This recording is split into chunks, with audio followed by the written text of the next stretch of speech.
Viața românilor în Regatul Unit, între sacrificiu, visuri și redescoperirea vieții.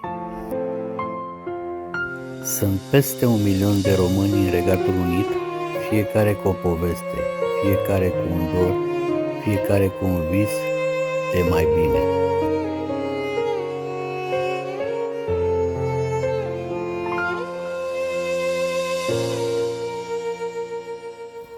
Au lăsat în urmă casele copilăriei, părinți, copii, prieteni și tot ce le era familiar. S-au urcat în avioane, în autocare și au venit aici, cu speranța că munca le va aduce liniște, siguranță și viitor.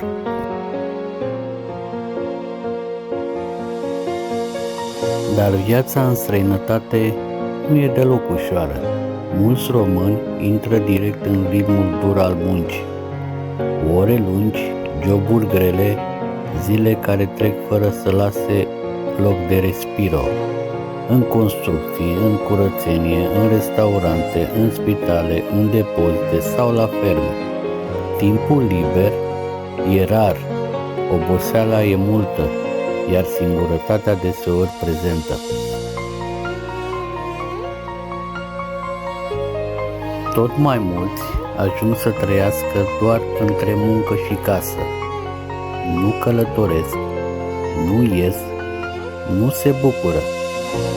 Viața pare că e pusă pe pauză, în așteptarea unui mâine care să fie mai bun.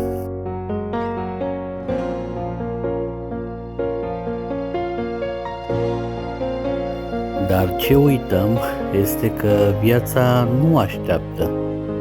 Timpul nu se oprește, iar ziua de mâine nu ne este promisă.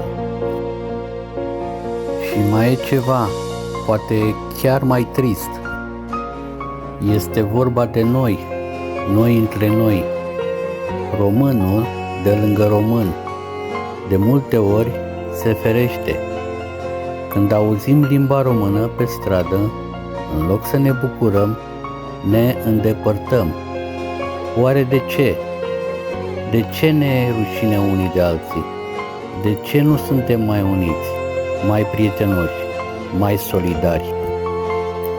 Am auzit de multe ori expresia românul te sapă, că încearcă să-ți fie superior, să arate că e mai bun, mai deștept, mai avut. În loc să te sprijine, te privește cu invidie. În loc să te felicite, când reușești, se întristează că nu a fost el în locul tău. Dar ce-ar fi dacă am încercat altceva? Hai să fim mai buni, mai calzi, mai deschiși. Hai să începem cu un salut, cu un zâmbet sau cu ce te pot ajuta. Hai să ne respectăm între noi, ca să fim respectați și de alții.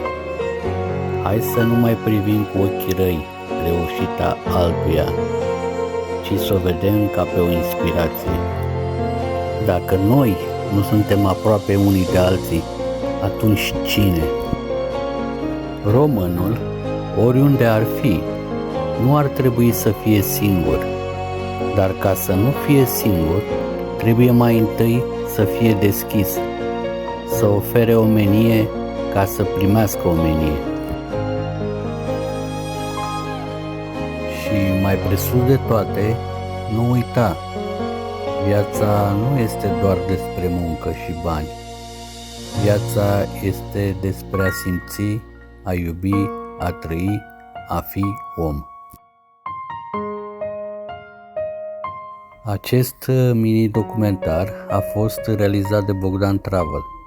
Dacă te-ai regăsit în ceea ce am spus, dă un like, scrie-mi un comentariu și spune-mi sincer, este adevărat ce am spus? Distribuie acest video și prietenilor tăi, poate au și ei nevoie de un mic semnal de trezire. Viața e scurtă, nu uita să o trăiești și nu uita să fii om.